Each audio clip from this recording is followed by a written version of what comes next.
সিরিয়ার বাশার আল আসাদের পাখান্ডি সরকার, জালিম সরকারকে তাড়িয়ে দিয়েছে দেশ থেকে। সে দেশ থেকে লাপাতা তার পরিবারকে নিয়ে। আর যারা বিদ্রোহ ছিল দেশে, কতগুলো বাচ্চা আপনাদের মনে আছে? আমেরিকা সেই বিদ্রোহীদের ওপরে বোম ফেলেছিল। কার হয়ে? বাশার আল আসাদের হয়ে। একটা বাচ্চা ছেলে বলেছিল, আমি মরার আগে আমি আল্লাহকে বলে দেব। আজকে কিন্তু আল্লাহ তার আওয়াজ শুনেছে, আর সিরিয়াতে বিজয় উল্লাস হয়েছে। জোরে বলুন সুবহানাল্লাহ। এখন তো একটা দেশ দেখছো, একদিন দেখবে আল আকসায় ঝান্ডা উড়েছে। শুধু নয়, গোটা পৃথিবীতে ইসলামের ঝান্ডা উড়বে। জোরে বলুন সুবহানাল্লাহ। যারা চাইছে ইসলামকে মিটিয়ে দেবো, তারা কান খুলে শুনে নাও, इस्लाम मिटने वाला कोई चीज नहीं है, इस्लाम फैलने वाला चीज है। इस्लामटा मिटे जाবার জিনিস নয়, ইসলাম প্রচারের জিনিস। যত গালি দিবে প্রচার তত বাড়বে। তার একটা দলিল দিচ্ছি, আপনার বুকটা আজকে চওড়া হয়ে যাবে। এটা আমার দলিল নয়, একজন মিডিয়া আজ তাকের অ্যাঙ্কার, তার নাম হচ্ছে আপনার সুধীর চৌধুরী। সে আমাদের দেশের একজন বাবা, বাগেশ্বর ধাম বাবা ধীরেন্দ্র শাস্ত্রী কিছুদিন আগে আওয়াজ তুলেছে, इसको हिंदू राष्ट्र बनानी है। मेरे दोस्त, अपने दिमाग को पहले पढ़ो। সে মানুষকে, আমার দেশের হিন্দু ভাইদিকে উত্তেজিত করছে। কি বলে? মুসলমান সে নাতা মত জোড়ো, মুসলমান সে সম্পর্ক মত রাখো। অথচ তাকে মিডিয়া জিজ্ঞেস করছে, মিডিয়ার সামনে সে নিজে বলেছে, मेरा बहन का शादी के वक्त मेरे को मेरे कोई रिश्तेदार ने पैसा नहीं दिया, बल्कि मेरा एक पड़ोसी दोस्त था, वो एक मुसलमान ने 20,000 रुपया मेरे को दिया था मेरे बहन के शादी के लिए। তোমার বোনের বিয়ে দিয়েছো মুসলমানের টাকায়, আর এখন পয়সা হয়ে গেছে, বাবা সেজেছে, বলছে আর মুসলমানের সঙ্গে মিশো না। এ কত বড় পাখান্ডি! শুধু তাই নয়, से बेरिएचे रास्ताয়, इस हिंदुस्तान को हिंदू राष्ट्र बनानी है। मेरे दोस्त, किस लिए बोल रहा है? কেন বলছে? একে মিডিয়া ওয়ালারা ডেকেছিল, তাকে বলছে, শোনো, 2015 থেকে 2021 পর্যন্ত এই ভারতে কতগুলো মানুষ ইসলামকে গ্রহণ করেছে, কতগুলো মানুষ সনাতনীকে গ্রহণ করেছে। এটার হিসেব তিনি হিসেব দিলেন। 13 লাখ অন্য ধর্মের মানুষ ইসলাম কবুল করেছে। জোরে বলবেন না সুবহানাল্লাহ? 13 লাখ। আর অন্যান্য ধর্ম থেকে মাত্র এই 6 বছরে 30,000 লোক সনাতন কবুল করেছে। বাবা, कितना फर्क है? बोले आसमान और जमीन का फर्क है, आसमान और जमीन का फर्क है। এই মোবাইল, ইউটিউব, ফেসবুকের দ্বারা কি ফায়দা হয়েছে বলি। আমি গত বছরে 24 পরগনায় একটা জলসা ছিল, তো সেখানে ফিস্টুন লাগিয়েছে, আমার ছবিটা দিয়েছে। একটা ছেলে আমাকে ফোন করলো, স্যার আমি আপনার 5 বছর থেকে জলসা শুনছি, আমি ইসলামও কবুল করেছি, আমি নামাজও পড়ি, আমি বাপের একটাই ছেলে, আমি কলকাতায় অমুক কলেজে পড়াশোনা করে আমি রোজাও রাখি, আপনার সঙ্গে দেখা করব। আমি মনে চলে এসো আমার সঙ্গে দেখা করতে।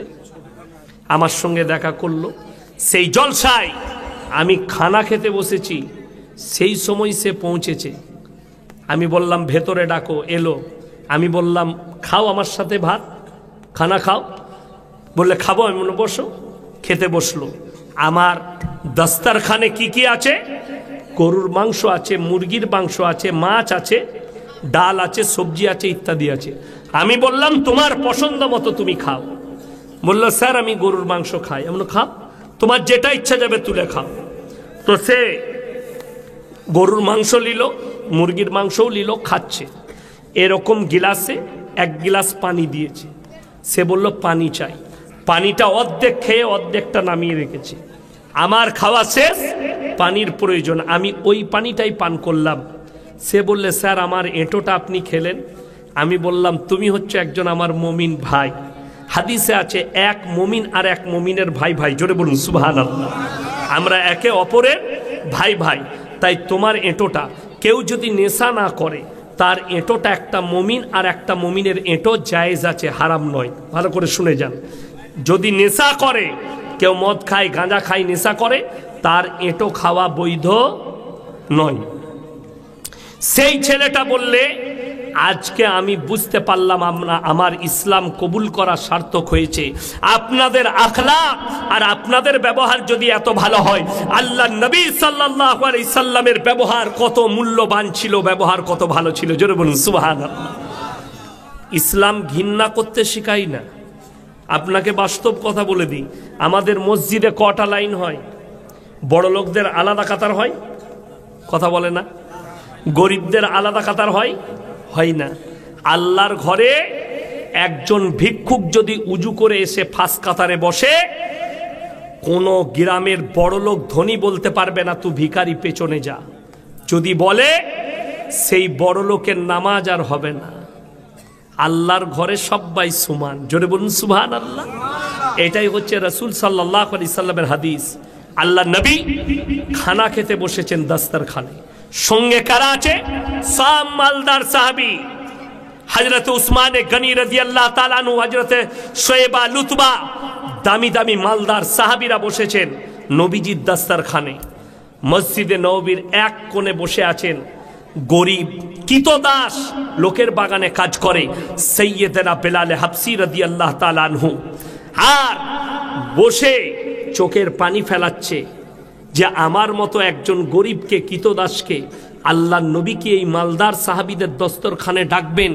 নবীজি আওয়াজ দিলেন, হে বেলাল হাবসি, তুমি আমার দস্তরখানে না বসা পর্যন্ত আমার দস্তরখান আল্লাহর কাছে মকবুল হবে না, জোরে বলুন সুবহানাল্লাহ।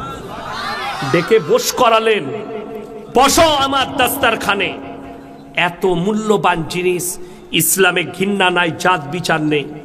আর আপনি চলুন যে কোনো মন্দিরে 3টে লাইন, ভিআইপিদের আলাদা, মধ্যবিত্তের আলাদা, তার থেকে কম আলাদা। আমাদের দেশে অনেক এরকম পাবেন, মুসলিমদের মধ্যে নাই, আছে এক শ্রেণীর কে পীর। আপনি যান কলকাতায়, 24 পরগনায়, মালদায়, বর্ধমানে, হাওড়া, হুগলি, বীরভূমে এমন এমন পীর আছে, তাদের কাছে যদি মুলাকাত করতে যান, যে টাকা বেশি দিবে তার সাথে হাতটা জাপটিয়ে ধরে সালাম আলাইকুম, ভালো আছেন ভাই, তার মুলাকাত আলাদা। যে বেচারা গরিব 10 টাকা দিবে, টাকাটা 10 টাকা হল, বলো হয়ে গেছি যা, তার দিকে তাকাবে না, চেনে রেখে দিবেন। এইগুলো হচ্ছে পীর নয়, কানা দাজ্জাল আর রাসূলের দুশমনেরা। আল্লাহ নবী সাল্লাল্লাহু আলাইহি সাল্লাম সকলকে এক চোখে দেখেছেন, 2 চোখ করেননি। যে এসছে সামনে দস্তরখানে বস করিয়েছেন, নবীজি মুনাফেককে পর্যন্ত দস্তরখানে বস করিয়েছেন, নবীজি কাফেরকে পর্যন্ত বস করিয়েছেন। বসো, ঘৃণা করেননি, যার কারণে ইসলাম আপনার কাছে পৌঁছেছে। বদলা নিতে শিখবেন না, বদলা নিতে। আমার মনে পড়ে অনেক দিন আগে আমি এখানে এসছি, এখানে এই গ্রামে আমি জলসা করেছি। আমি আর গোলাম আহমদ মুর্তজা সাহেবের বেটা ছিল, মনে পড়ে আমার। এই মালদায় আমি তখন বাসে ট্রেনে আসতাম, আমি জলসা করে গেছি। এমন এক জায়গায় গিয়েছিলাম, যদিও নামটা করব না, জলসার স্টেজে বায়ান চলছে, বায়ান শেষ, দোয়া হবে, এই মুহূর্তে জলসার প্যান্ডেলে একজনকে গুলি করে দিয়ে চলে গেল। আমি তাড়াতাড়ি পালিয়ে গেলাম, দোয়া হলো না, ছেড়ে পালিয়ে গেল সব। সে লুটিয়ে পড়ে গেল, মারা গিয়েছিল। তারপরের দিনে একদম পিঠে গুলি করেছিল তার, এসে স্টেজের মধ্যে। কে? মুসলমান মুসলমানকে মারছে। আজকে দুঃখের বিষয়, আপনি কোরআনের সঙ্গে সম্পর্ক রাখুন, আল্লাহর কসম করে বলছে আপনার কাছে কোনো বিপদ আসবে না। কোরআনের সাথে মৃত্যু ছাড়া কোনো বিপদ আপনাকে স্পর্শ করবে না। আজকে আপনি তাকিয়ে দেখুন, রাসূল আকরাম সাল্লাল্লাহু আলাইহি ওয়াসাল্লাম গারে হীরার মধ্যে ছিলেন। আল্লাহ আয়াত পাঠালেন, ইকরা বিসমি রব্বিকাল্লাযী খালাক, হে নবী পড়ো। শিক্ষার উপরে পৃথিবীতে যে জাতির কাছে শিক্ষা নেই সেই জাতি পিছিয়ে। আমাদের ভারতবর্ষে সব থেকে পিছিয়ে পড়া জাতি, কমিউনিটি, সেটা হচ্ছে আদিবাসী, যাদেরকে আমরা আদিবাসী বলে জানি, যেটা ঝাড়খণ্ডে আছে, বিহারে আছে, আর পশ্চিম বাংলার মধ্যে বাঁকুড়া, পুরুলিয়া, ঝাড়গ্রাম, লালগড় আর বর্ধমানের কিছু অংশে আছে, আদিবাসী বলা হয়। এই শিক্ষা না থাকলে মানুষ তাদেরকে কিভাবে ব্যবহার করে আপনি অনুভব করতে পারবেন। 3-4 বছর আগে একটা মিছিল ছিল, মিটিং ছিল যে কোনো রাজনৈতিক দলের। আমি রাজনৈতিক বক্তব্য দিতে আসিনি, ওই জন্য আমি সেই দলের নাম করব না। তো সেটা মেদিনীপুরে। তো আদিবাসী মেয়েরা, ছেলেরা সব চলে এসছে ঝান্ডা নিয়ে।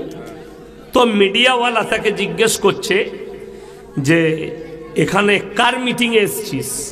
তার হাতে ঝান্ডা আছে একজনের, নাম করছে আর একটা পার্টি।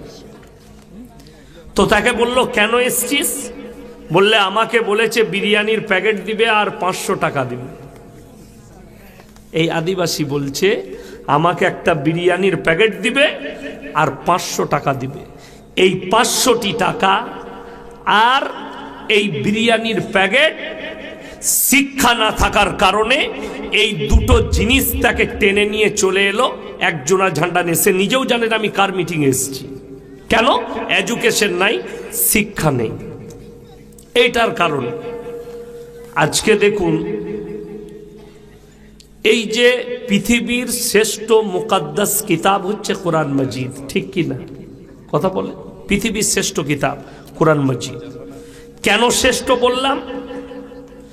পৃথিবীতে যতগুলো ধর্মগ্রন্থ আছে, যতগুলো মৌলবি, মোল্লা, মুহাদ্দিস, মুকাররির, জ্ঞানী, গুণী, মনীষী যারাই যে কোনো কিতাব লিখেছে, আমাদের মুফতি সাহেবরা জানে, ফতোয়া যদি কোনো মুফতি সাহেব লিখে দেয়, ফতোয়ার নিচে লিখতে হয় আল্লাহু আ'লামু বিসসাওয়াব। আমার জানাটুকু লিখলাম, সঠিকটা আল্লাহই জানেন। কথাটা বুঝতে পেরেছেন? এটা মুফতিকে লিখতে হবে।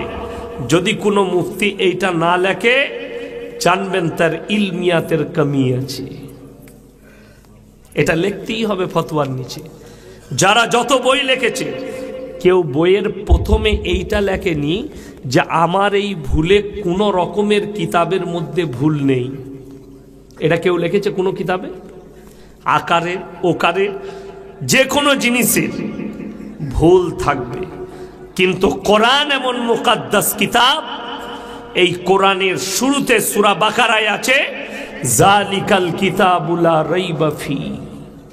আমার এই কোরআনে বিন্দু মাত্র সন্দেহের কোনো অবকাশ নেই। যদি কারো সন্দেহ থাকে, আল্লাহর কসম সে মুসলমানই নয়, মুমিনই নয়।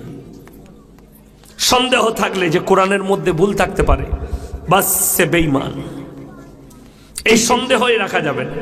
এখন আপনারা যারা বসেছেন, আমরা সকলে কোরআনের ওপরে বিশ্বাসী। সবাই হাত তুলে বলুন ইনশাআল্লাহ। বিশ্বাস করেন তো? দেখুন, এই শুধু আপনারা নয়, গোটা 9 মৌজাকে যদি এক কাছে করা হয় আর সবাইকে যদি বস করিয়ে জিজ্ঞেস করা হয়, হাত তুলে কিন্তু সবাই বলবে যে আমরা কোরআনের বিশ্বাসী। এইটা বলার পরে ধোকাবাজ মুসলমানকে ওইটাই আমি আলোচনা করব। ধোকা কে দিচ্ছে? কাকে? নিজেকে ধোকা দিচ্ছে, মৌলবীকে নয়, আল্লাহকে নয়, সমাজকে নয়, পরিবারকে নয়, সে নিজেকে ধোকা দিচ্ছে। কোরআনে একটা আয়াত আছে সূরা বাকারার 3 পৃষ্ঠায়, ওয়াইজা লাকুল্লাযীনা আমানু ক্বালু আমান্না ওয়াইদা খালাউ ইলা শায়াতিনিহিম ক্বালু ইন্না মাকুম ইন্নামা নাহনু মুস্তাহজিউন। এই আয়াত থেকে একটা জিনিস পাওয়া যায়, নবীজিকে আল্লাহ বলছেন, হে নবী, আপনার পাশে যে মুনাফেক বেঈমান কাফেররা বসে, তারা এসে বলে আমরা আল্লাহকে ভালোবাসি, কিন্তু যখন পেছনে যাই তখন বলে আমরা তো শুধুমাত্র মজাক করতে গিয়েছিলাম। কি করতে? মজা করতে, ধোঁকা দিতে। পরের আয়াতে আল্লাহ বলছেন, আল্লাহু ইয়াস্তাহজিউ বিহিম ওয়া ইয়ামুদ্দুহুম ফি তুগয়ানিহিম ইয়ামাহুন। হে নবী বলে দাও, তারা আমাকে ধোঁকা দেয়নি, তারা আমার সঙ্গে চালবাজি করেনি, আমি আল্লাহ তাদেরকে হিদায়েত দিইনি, আমি তাদের সঙ্গে মাজাক করেছি, তারা আমার সাথে নয়। তাদেরকে কালমা পড়াইনি, তারা মুসলমান নয়, আমি হিদায়েত দিইনি। এইটাই হচ্ছে কোরআন। এরপর আপনি মুসলমান দাবি করে আপনি ধোঁকাবাজ তো নয়। মুফতি সাহেব আমাদের বাবু যেখান থেকে ছাড়লেন আমি শুনতে পাচ্ছিলাম, ভালো ভালো কথা বলছিলেন ইনি, যে দেখুন কোরআনে স্পষ্ট আছে সুদ কি, কথা বলে না, হারাম। তার মানে ডাঙ্গাতে আর সুদখোর নাই। কথাটা বুঝতে পেরেছেন না পারেননি? আমার হাত তুলে বললেন যে আমরা কোরআনকে বিশ্বাস করি। আমার কথা গায়ে লাগা কথা, কি বুঝলেন? আমার কথা সবাই সহ্য করতে পারে না, আমি এমনি গাল খাওয়া বক্তা, অনেকজন গাল দেয়, তো এটা আমার জন্য দোয়া, এটা আমি মনে করি। যারা গালি দেয় সেটা দোয়া। চলুন, কোরআনে স্পষ্ট আছে। ইনি যে সুদের বয়ান করছিলেন এটা ইনার বয়ান নয়, ইনার ব্যক্তিগত কথা নয়, কোরআন এবং হাদিসের রাসূলের কথা। কোরআনে আছে ওয়াহাল্লাল্লাহুল বাইয়া ওয়া হাররামার রিবা, সুদ তোমাদের জন্য হারাম, ব্যবসা তোমাদের জন্য হালাল, ব্যবসা করুন হালাল। নবীজি ব্যবসা করেছেন, সাহাবীরা করেছেন, নবীর বিবি ব্যবসা করেছেন। এর ব্যাখ্যা আমি লাস্টে দেব গিয়ে। ব্যবসা হালাল, ব্যবসার মধ্যে আল্লাহ বরকত রেখেছে। সুদ হারাম, কোরআনে যদি স্পষ্ট হারাম থাকে, সুদ যদি হারাম থাকে স্পষ্ট, এরপর যদি কোনো মুসলমান সুদ খায়, সে আল্লাহর সঙ্গে যুদ্ধ ঘোষণা করলো না করলো না, কোরআনের বিরুদ্ধে আচরণ করলো না করলো না। কেউ যদি জেনে শুনে সুদ খায়, সে মুসলমান রইল কি করে? দেখুন, আপনারা সকলে জানেন প্রত্যেকটা মুসলমান নরনারীর জন্য দ্বীনি শিক্ষা অর্জন করা কি, আপনারা বলুন কি ফরজ? যদি ফরজ হয়, আমি বলে যাচ্ছি গোটা নমৌজায় যদি সমীক্ষা করা হয়, 100 জনের মধ্যে 85 জনের কাছে দ্বীনি শিক্ষা নাই। ঠিক বললাম না ভুল বললাম? 85 জন। আমাদের দেশে একটা শিক্ষিতদের বেঈমান কাফেরের তৈরি করা ফতোয়া, আমরা সকলে হাদিস বলে জানি, চলেও আসছে। এটা কিন্তু পুরো ঠান্ডা মাথায় মুসলমান দিকে বেপর্দা করা, নারী দিকে এবং মুসলমান দিকে ধোকায় ফেলানো।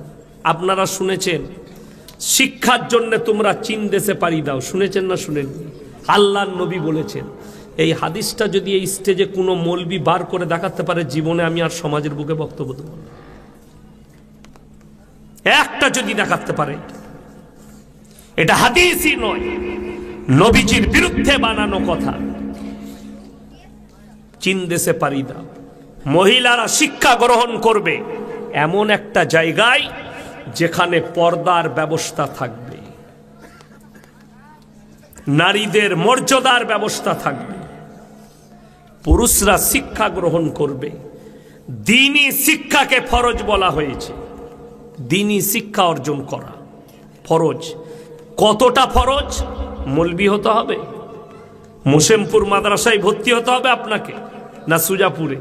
না, কোনো মৌলবি বলে নাই যে আপনাকে মুহাদ্দিস হতে হবে, মুকাররির হতে হবে, মুফাসসির হতে হবে। এটা আমরা কেউ বলিনি।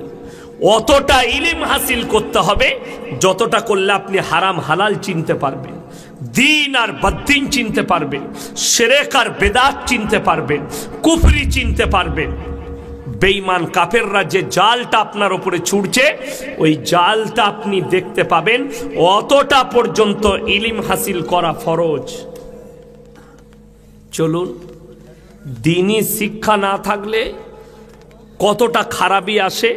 বেঈমান কাফেররা কিভাবে বাধা দেয়, কিভাবে মানুষের ব্রেনে আঘাত করে আপনি দেখুন। পশ্চিম বাংলার সব থেকে দামি বালির ঘাট আমার বাড়ির কাছে। কলকাতায় সব থেকে বালির দাম বেশি হচ্ছে সিল্লার ঘাটের বালি, দামোদর নদীর। আমার বাড়ির পাশে 5 থেকে 7 হাজার গাড়ি লোড হয় প্রত্যেক দিন। মুসলিম ছেলে, কয়েক হাজার মুসলিম ছেলে গাড়ি লোড করতে আসে। 24 পরগনা, 24 পরগনা, কলকাতা, হাওড়া, হুগলি, বর্ধমানের ছেলেরা গাড়ি লোড করে নিয়ে যাচ্ছে। যেমনি বেরিয়েছে হাই রোডে উঠেছে, উঠি হোটেলে দাঁড়িয়ে, একটা হোটেলে ঢুকে বলছে প্রথমেই, ভাই মদ দাও। 1 বোতল মদ খেয়ে নিল। এরপরে সে জিজ্ঞেস করছে মুরগির মাংস কষা আর রুটি নিয়ে এসো। হোটেলের কর্মচারী বেচারা মুরগির মাংস কষা আর রুটি এনে দিয়েছে। তখন জিজ্ঞেস করছে মুরগিটা জবাই না কাটা। আমি বললাম হারামখোরকে জুতো করে মার। আপনারা ভেবে দেখুন, যে লোকটা মদ খেলো তার জন্য আর কাটা বাঁচা দেখে লাভ আছে? মদটা হারাম না হালাল? হারাম। কোরআনে আছে স্পর্শ করা হারাম, স্পর্শ করা হারাম। আর সে মদ খাচ্ছে, অথচ সে ভাবছে মদটা খাওয়া যাবে, কিন্তু মুরগির মাংস খেলে আমাকে জবাই খেতে হবে। কেন ভাবলো এটা? ওর কাছে দ্বীনি শিক্ষা নেই। ও জানে না যে যেমন মদটা হারাম, কাটা মাংসটা হারাম, যেমন কাটাটা হারাম, ওই রকম মদটাও হারাম। এই জ্ঞানটাই তার মধ্যে নেই, এই বিবেকটাই তার মধ্যে নেই। আমার ভাই, যেমন আপনি মনে করেন আমি মসজিদে যাই, ইমাম সাহেব দোয়া করবে, তার সঙ্গে একবার বলে দেবো আমিন, আল্লাহ দোয়া কবুল করে নেবে, আমি চেয়ে নেব। তোমার জানা আছে দোয়া কবুলিয়াতের জন্য শর্ত রাখা হয়েছে হালাল খাবার, হালাল রুজি, তবে দোয়া কবুল হবে।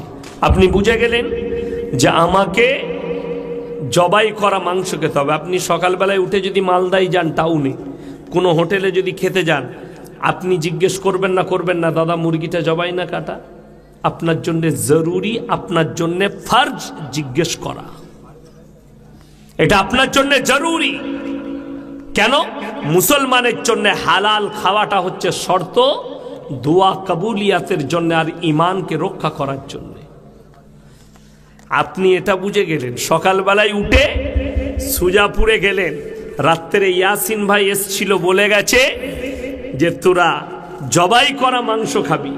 সুজাপুরে গিয়ে সকালবেলায় 1 কিলো মাংস কিনছেন জবাই করা নিচ্ছেন। টাকাটা কিন্তু সুদের টাকা, সেই একই মাল দাঁড়িয়ে গেল।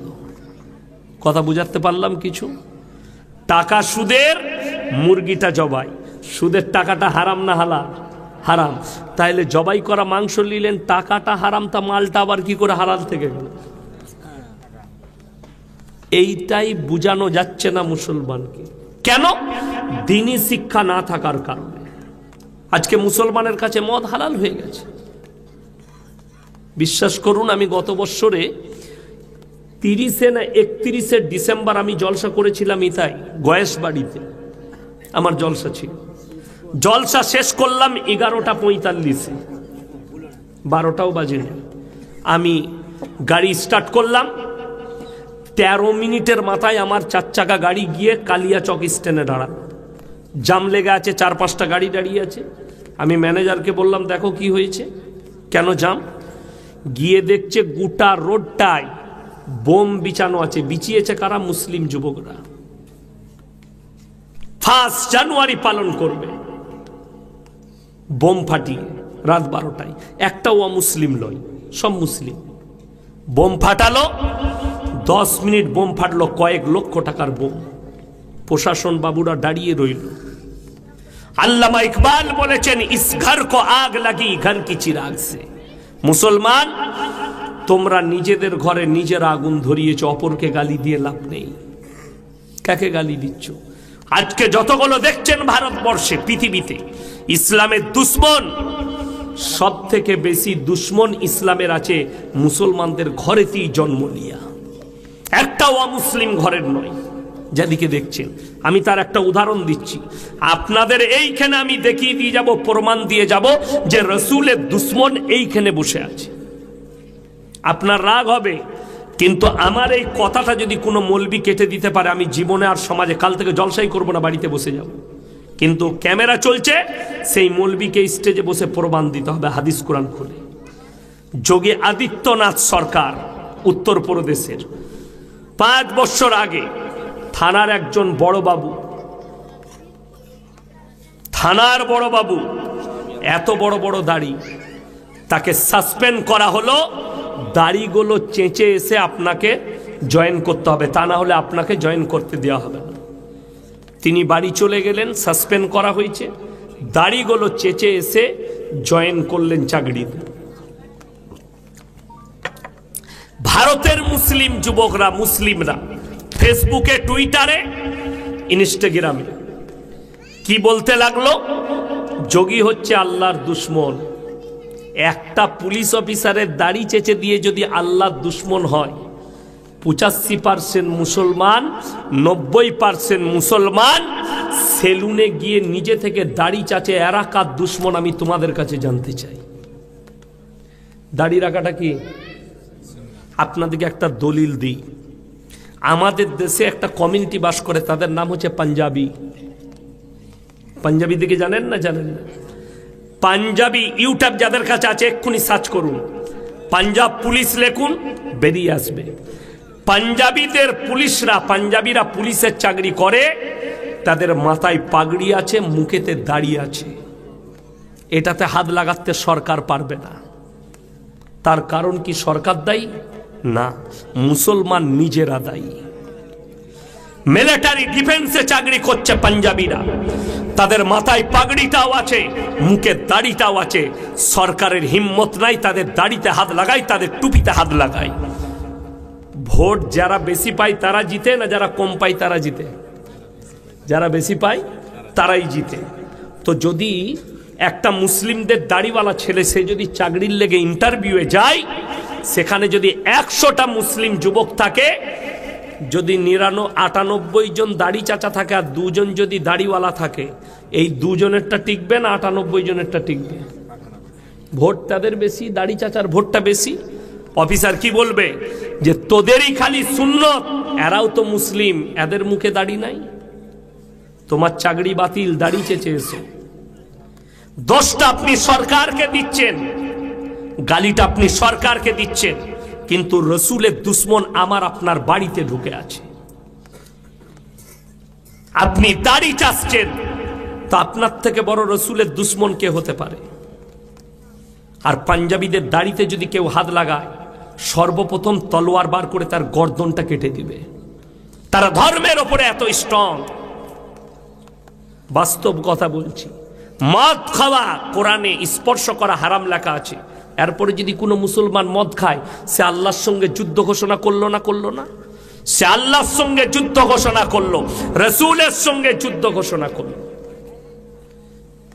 যারা আপনারা বহরমপুর যান, কলকাতা যান, 4 চাকা গাড়ি নিয়ে, মোটরসাইকেল নিয়ে, যখনই আপনি হাই রোডে পলসন্ডা মোড় পার করবেন, একটা ধাবা আছে, পাপ্পুদা ধাবা, পাঞ্জাবিদের।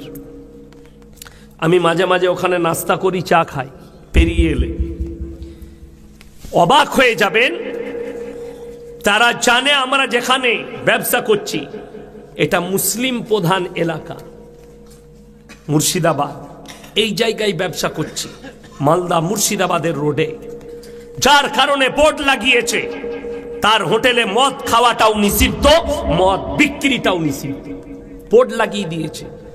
আর আপনি তার হোটেল ছেড়ে 5 কিলোমিটারের মাথায় মুসলিমদের হোটেল পাবে, হারামখোর মদও খায়, মদও বিক্রি করছে। এটা বাস্তব বলছি আমি। মুসলমান মদও খাচ্ছে, মদও বিক্রি করছে। আপনি গিয়ে দেখে আসুন মালদা জেলে হিরোইন পাচারে কে আছে? মুসলিমদের ছেলে। গাঁজা পাচারে কে আছে? সুজাপুরের অমুক ছেলে জেলে। গাঁজা পাচারে, হিরোইন পাচারে, মদ পাচারে, নেশাদ্রব্য জিনিস পাচারে কে আছে? মুসলিমদের ছেলে জেলে আছে। কেন? শিক্ষা, এডুকেশন আর দ্বীনি শিক্ষা নয়। যেটা মোল্লা বলছিলেন যে হারাম হালালের বিচার, এই জিনিসটা যাদের মধ্যে নেই, যে জিনিসটা হারাম তার ব্যবসা কি করে হালাল হতে পারে? যে জিনিসটা ইসলামে হারাম করা হয়েছে তার ব্যবসা ইসলামে বৈধ নয়, এটা লেখে নিয়ে যা।